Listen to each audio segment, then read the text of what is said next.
Olá, hoje nós vamos falar sobre terapia por ondas de choque. Para que a gente possa nos estimular, né, vamos lembrar das ondas que porventura a gente convive quando a gente vai à praia. E elas acontecem por algum motivo, porque existe um movimento para que ela aconteça, para que ela faça o seu movimento. E cada tipo de onda faz a sua altura, se ela e a sua força, né? E por que ondas de choque, né? Essa terminologia é adequada?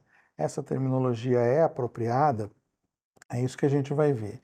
E aqui vai um agradecimento ao CERT, o Centro de Estudos de Regeneração Tecidual. Meu nome é Maruan, eu sou médico primeira formação de anestesia, com área de atuação em dor, né? E desde então trabalhando nessa área. Declaro que não tenho conflito de interesse. E por que a gente vem pensando nas terapias físicas, e a terapia de ondas de choque é uma delas que a gente vem falando, né?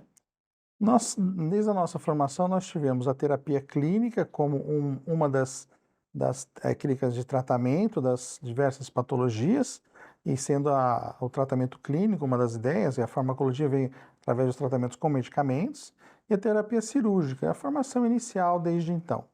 Aí depois elas foram evoluindo e veio a terapia física. Das terapias físicas é onde se encaixa a terapia por ondas de choque, mas hoje nós temos outras terapias físicas também advindo, né? E o elixir hoje que a gente pode dizer do momento, que são as terapias celulares. E a terapia física ela vem para ajudar nas terapias celulares.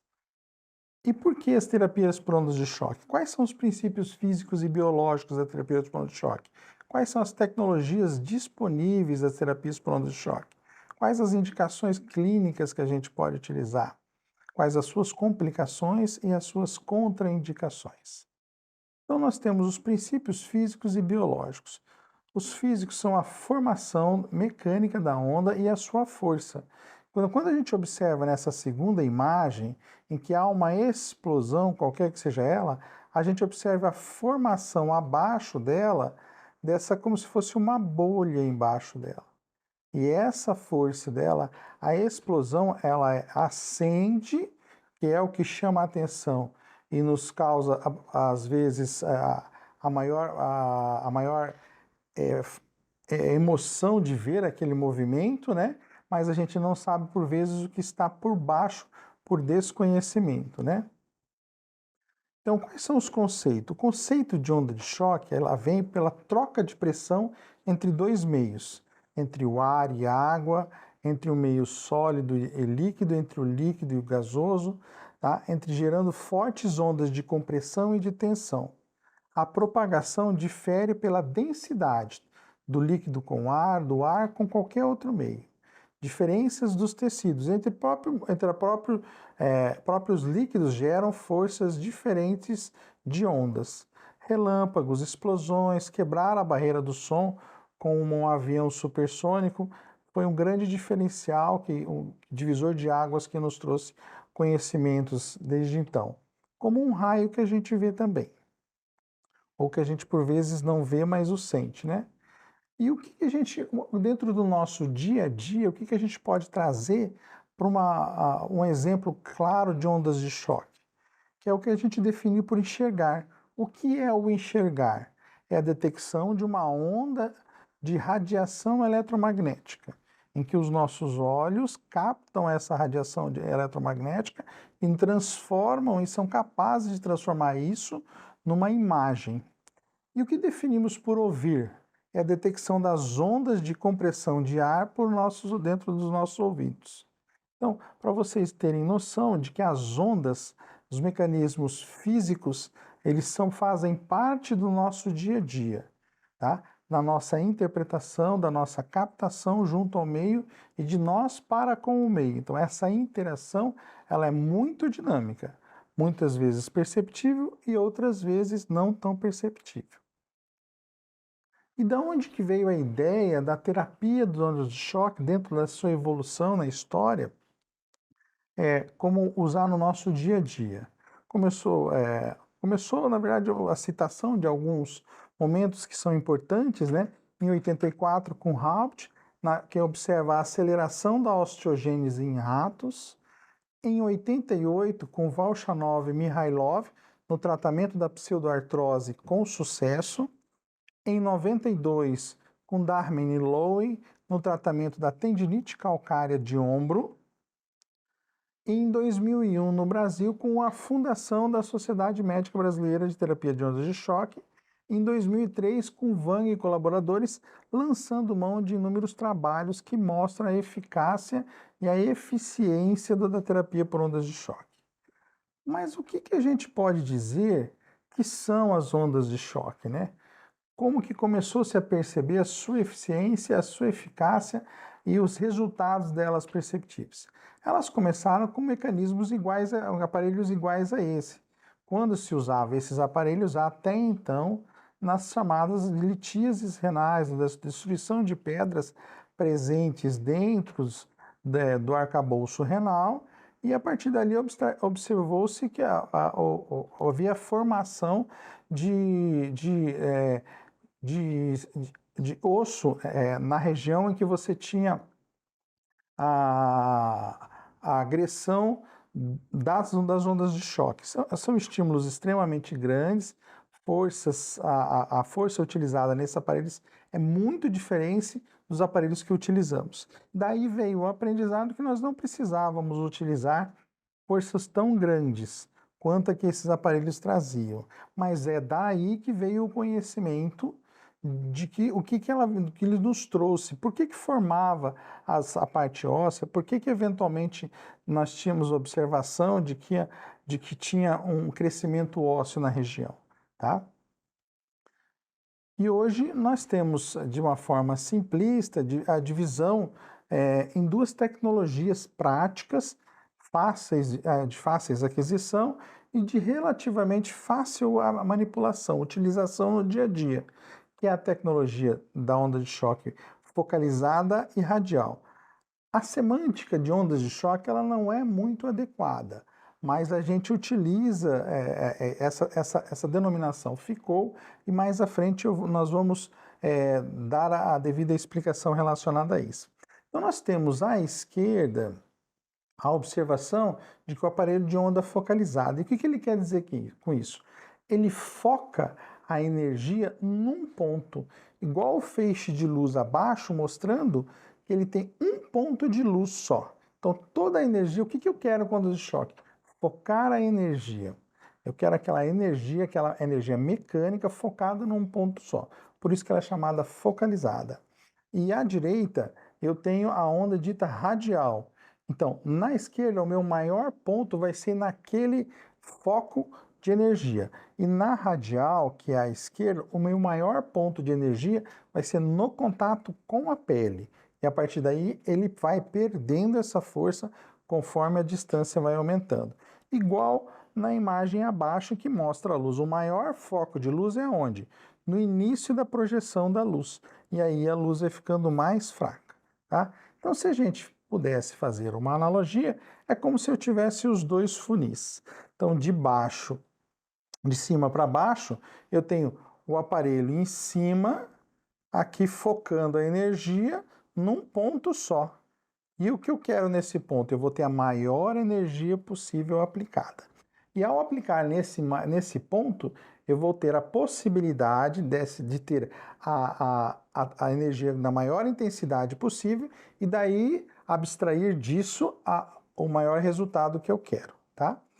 E aqui eu vou ter a energia saindo daqui na maior intensidade e perdendo gradativamente conforme a distância for saindo, fazendo, né? Então nós temos que saber a tecnologia que eu vou utilizar, o que é onda de choque, e aqui a gente chama na verdade de onda de pressão radial, tá? O que é uma coisa e o que é outra, e para que eu posso utilizar as duas coisas?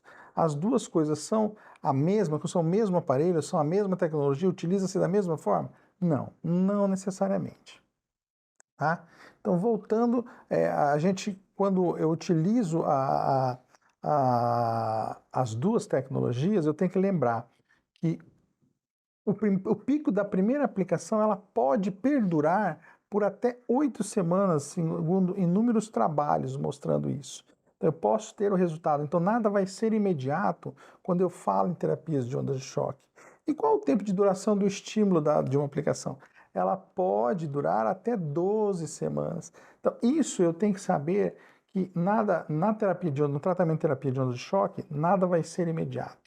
Nós vamos fazer o tratamento, vamos dar tempo para o organismo fazer as suas fases, que na mecanotransdução, que nós vamos discorrer logo a seguir, e daí dar o tempo de recuperação e o tempo de tratamento adequado.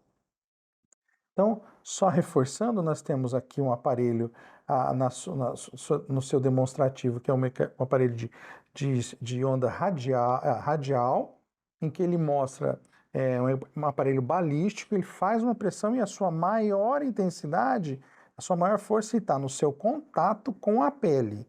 E daí ele abre a sua energia. Então ele faz o funil aberto, tá? E aqui um aparelho focal em que a sua maior energia está nesse ponto aqui, tá? Em que ele foca a energia lá na frente. Mas a que distância vai ser esse lá na frente?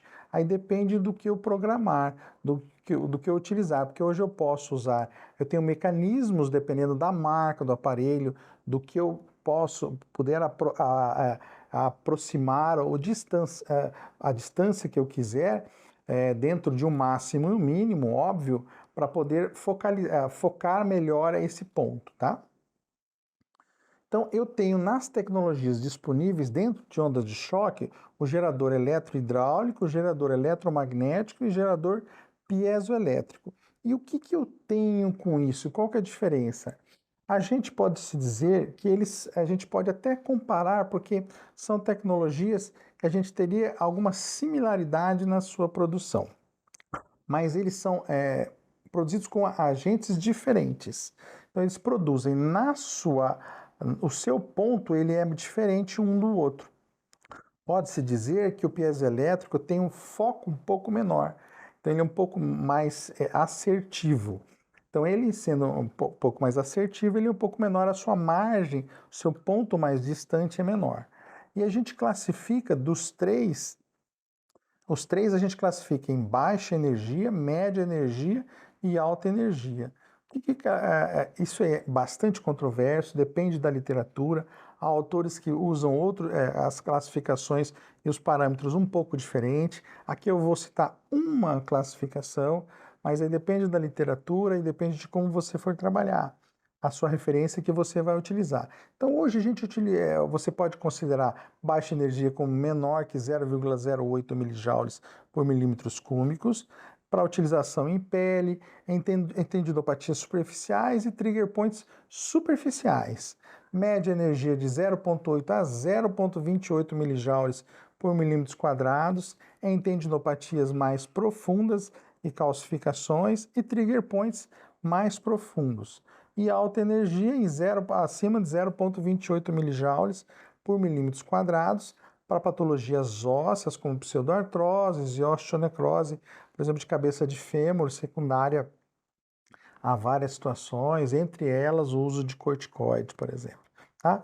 Então, só referendando que essas classificações de baixa, média e alta energia para as ondas de choque, elas são controversas porque elas podem variar. Alguns autores consideram média energia, por exemplo, de 0,17 a 0,32 e alta energia acima de 0,32 milijoules por milímetros quadrados. Então, a gente tem que ter ciência disso e saber trabalhar. Você ter o melhor aparelho não significa que você vai saber usá-lo se você não souber os melhores parâmetros e a relação de como usar os melhores parâmetros para as melhores situações clínicas que você tiver ao seu lado, tá? E o que difere as ondas de choque, os aparelhos de ondas de choque para as ondas de pressão radial é a forma de parâmetro que nós temos. Porque na onda de pressão radial, o meu parâmetro, a medição é por bar e não por milijoules por metros quadrados. E um dos problemas das nossas dificuldades de comparação entre aparelho, porque nas ondas de choque eu consigo comparar um aparelho piezoelétrico da marca X com um aparelho piezoelétrico da marca Y, com um aparelho piezoelétrico da marca Z. Mas nas ondas de pressão radial eu não consigo comparar os aparelhos de marcas diferentes. Eu tenho que acreditar no que o fabricante está dizendo, porque não existe um critério de produção similar. Então, nós temos muito problema que às vezes a gente até, é um comentário que a gente, existe o barulho, mas não existe a eficácia na produção do que a gente quer de energia, tá? Então nós temos que tomar muito cuidado em relação a isso. Então os aparelhos de onda de pressão radial agem de forma muito diferente dos aparelhos de onda de choque e é medido por bar. Então as ondas são totalmente diferentes. Então nas ondas de choque, nos aparelhos de onda de choque eu tenho uma onda com uma pressão muito alta ascendendo, ela descende e faz a sua cavitação. E essa cavitação que é a parte que eu busco, que é a parte que me interessa bastante, tá? E é a história do funil de cabeça para cima, com bico para cima. Então eu vou ter a energia máxima na ponta do bico do funil. E na onda de pressão radial, eu tenho essa formação bem diferente daqui, com a cavitação bem mais suave aqui. Então a diferença de pressão ela é muito grande do que uma faz e do que outra faz, tá? Então nós temos que ter plena noção da forma como um aparelho age, do que ele pode me fornecer para eu poder abstrair isso do meu dia a dia, para dependendo do paciente, dependendo da patologia, do que eu quero buscar deste aparelho. Então, o que eu quero em termos biológicos? Então, eu vou fazer o estímulo mecânico para buscar um estímulo físico para ter um estímulo biológico. Então, o que ele vai fazer biologicamente? Ele vai alterar a permeabilidade da membrana celular, ele vai diluir a substância P, ele vai ter uma promoção do óxido nítrico, ele vai ter um aumento dos fatores de crescimento, VEGF, BMP, OMP e etc. Ele vai ter alteração dos efeitos físicos, vai ter a mecanotransdução, que são os processos celulares que traduzem os estímulos mecânicos em sinais bioquímicos através dos mecanosensores celulares. Então, vai ter mobilização, migração e diferenciação das células primordiais, os stem cells. O que para nós, nos dias de hoje, quando nós falamos em medicina regenerativa, é crucial. Cada vez que eu posso associar uma terapêutica para poder otimizar um mecanismo regenerativo associado, eu tenho que aproveitar isso dessa técnica, tá? E por muitas vezes se fez isso no passado sem saber que se estava fazendo, porque não se tinha o conhecimento para tal. E agora, com o conhecimento advindo, por que não utilizar de forma mais assertiva ainda? Tá? Então, quando da mecanotransdução, eu tenho que entender que eu vou dividir em fases. Então, eu tenho a física da mecanotransdução. E qual é a parte da física que eu tenho? Eu tenho um aumento da permeabilidade celular. Então, quando eu começo o estímulo, eu começo a ter o aumento dessa permeabilidade, a ionização molecular, a ativação das vias intracelulares, que estimula a expressão gênica das sinases ERK, FAK e o receptor TULAC3. Essa fase física, então não é só pegar o aparelho, colocar e bater no paciente, tá? Encostar onde está doendo e achar que está fazendo. Eu tenho que colocar no local correto para que ele faça essa fase física e faça essa permeabilidade no local correto e ali estimule o problema, tá? Para daí eu tenha migração para a fase 2.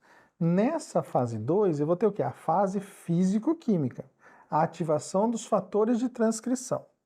Então, eu migro da fase física para a fase físico-química, para daí migrar para a fase química, que é qual? A alteração dos canais iônicos e mobilização do cálcio pelas células. Igual a gente estudou lá no passado, os fenômenos de despolarização, de polarização, quando a gente falava de dor e despolarizava. Aqui também isso acontece, mas de uma forma sui generis que é própria dela. E daí, depois da fase química, eu tenho a fase biológica, que é a secreção de fatores de proliferação e crescimento, que é a angiogênese.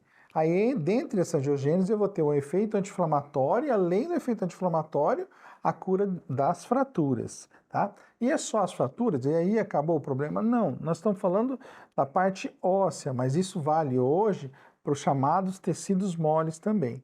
Então você vê aqui que de um fenômeno físico, de uma ondinha, das 7 ondas que a gente porventura fala em pular no mar, né? Das ondas que a gente faz aqui, eu vou dar 2.000 tiros, eu vou dar 3.000 tiros, eu vou fazer 2.500, 5.000, dependendo da situação clínica que porventura se apresente, ela vai passar pelas 4 fases: física, a transição físico-química, a transição química e a parte biológica, que é o que eu quero no final. Então, passando por essas 4 fases, o que eu vou ter, citando em termos de curiosidade, como reparação, quais algumas das substâncias que vão estar presentes na reparação, no processo de reparação tecidual, que eu vou ter dentro do mecanismo do tratamento das terapias por ondas de choque. É o colágeno tipo 1 alfa 1, colágeno tipo 2 alfa 2, a metaloproteinase de matriz, a 2,9,1,13, a 1,13 de menor quantidade, o glicosaminoglicanos, o colágeno tipo 3, a S100B, a P75, a Cejum, a GFAP, que é a proteína fibrilar ácida da glia, a ATF3, que é o fator de transcrição dependente do AMP cíclico 3, a GAP43, que é a fosfoproteína associada ao crescimento.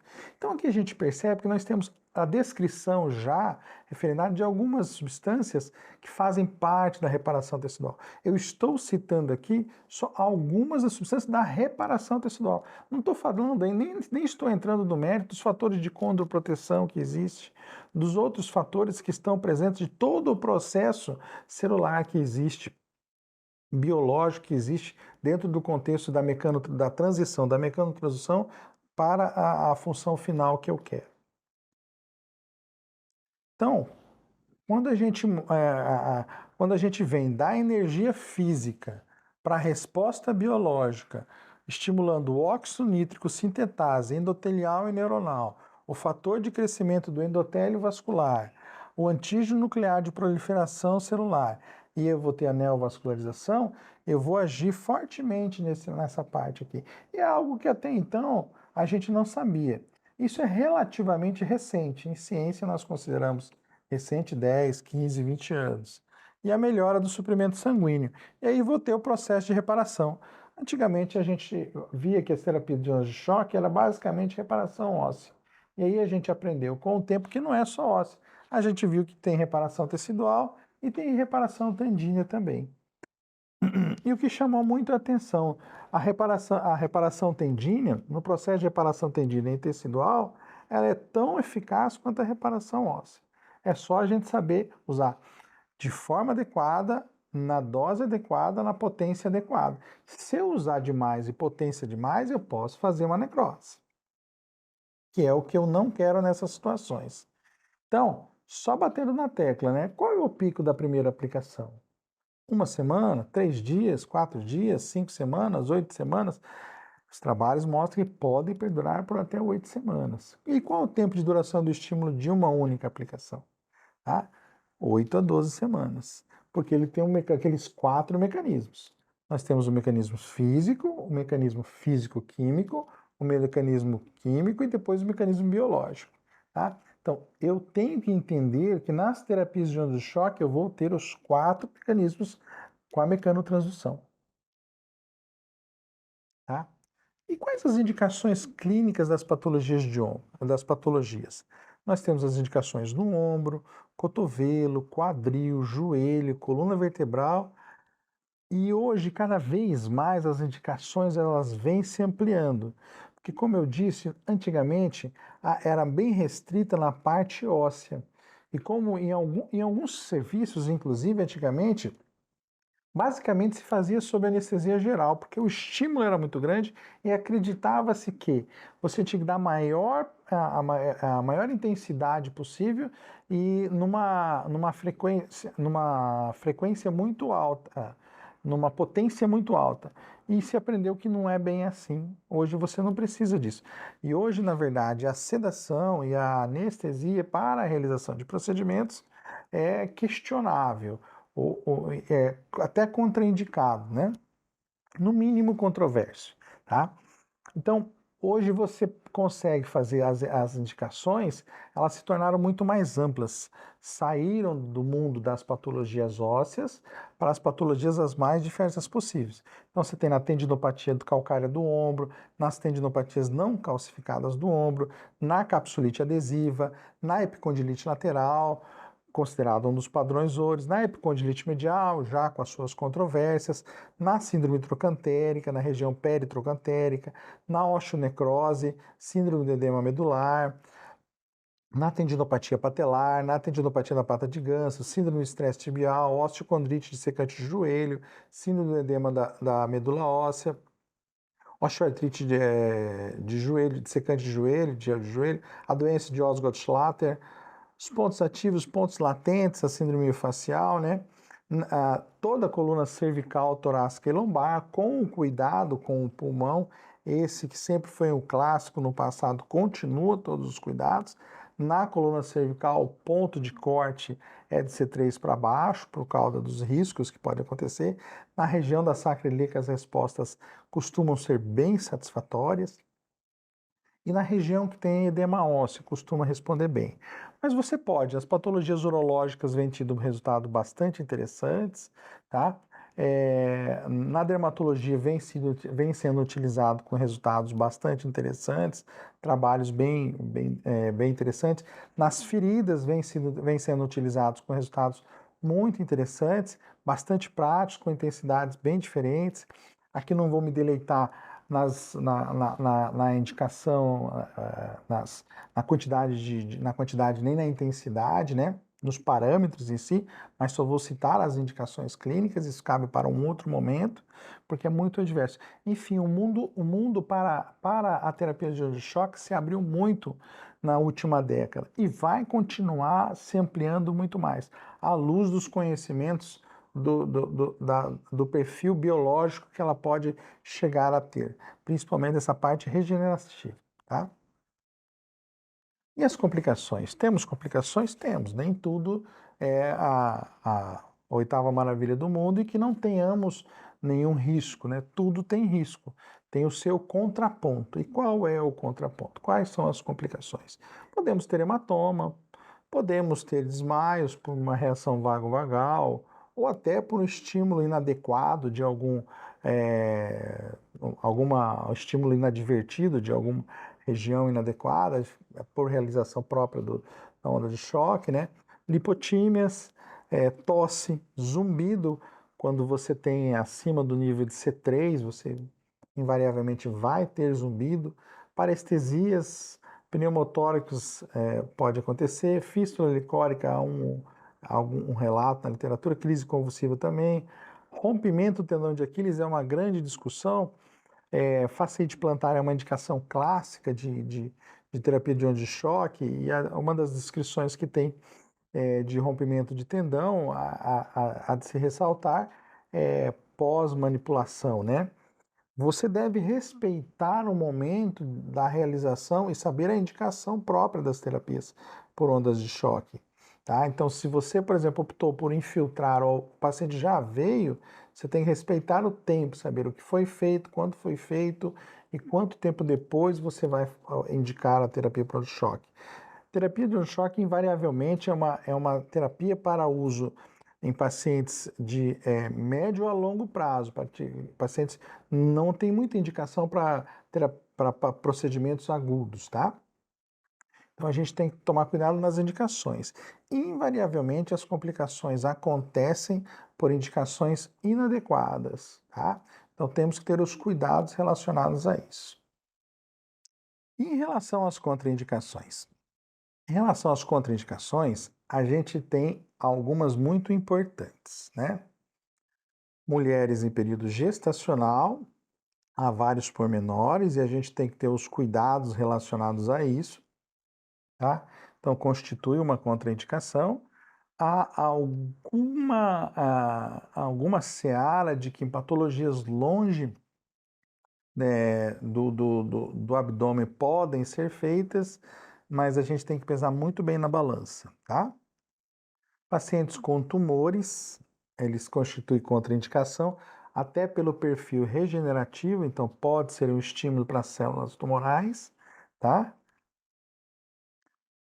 Pacientes com, na região do tórax, então, na região do tórax, por causa das lesões pulmonares. Então, se você pega um paciente que tem, por exemplo, você presume, como nós temos hoje a possibilidade de ter o ultrassom à nossa mão, como um grande aliado, então se você medir e achar que, por exemplo, tem 5 centímetros de margem, você pode trabalhar com a ondas de choque em algumas regiões. Vou trabalhar com um perfil de ondas de 2,5 centímetros, 3 centímetros. Mas cuidado, toda a região torácica você vai ter o risco de fazer pneumotórax, se você for um pouco mais descuidado, tá? E existe uma discussão sobre os pacientes que possuem marca-passo, e aqui vai o marca-passo cardíacos. Hoje nós temos os eletrodos implantáveis, quer sejam periféricos, quer sejam medulares, as bombas de reservatório, né, de opioides, sendo eles de morfina, de baclofeno, ou de opioides lipofílicos, ou associações de medicamentos. Então, esses aparelhos, existe uma discussão para isso. Acho que isso vem mudando um pouco, porque antigamente esses aparelhos não eram blindados e hoje a gente sabe que eles são relativamente blindados. Então, se eu consigo fazer uma ressonância, né, com esses aparelhos, né? Então, por que não consigo fazer uma terapia por ondas de choque?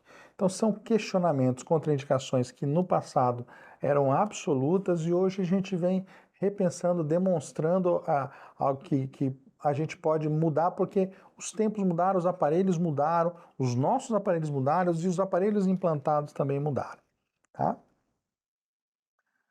Lembrar que as terapias de ondas de choque ela pode funcionar muito bem associado a outras terapias. Então, elas podem funcionar para pacientes de forma isolada para inúmeras patologias clássicas. Vamos citar algumas clássicas que elas funcionam muito bem. A epicondilite lateral, fasciite plantar. Então, são exemplos que elas funcionam muito bem de forma isolada. Você provavelmente vai tratar o paciente e vai ficar muito bem, tá?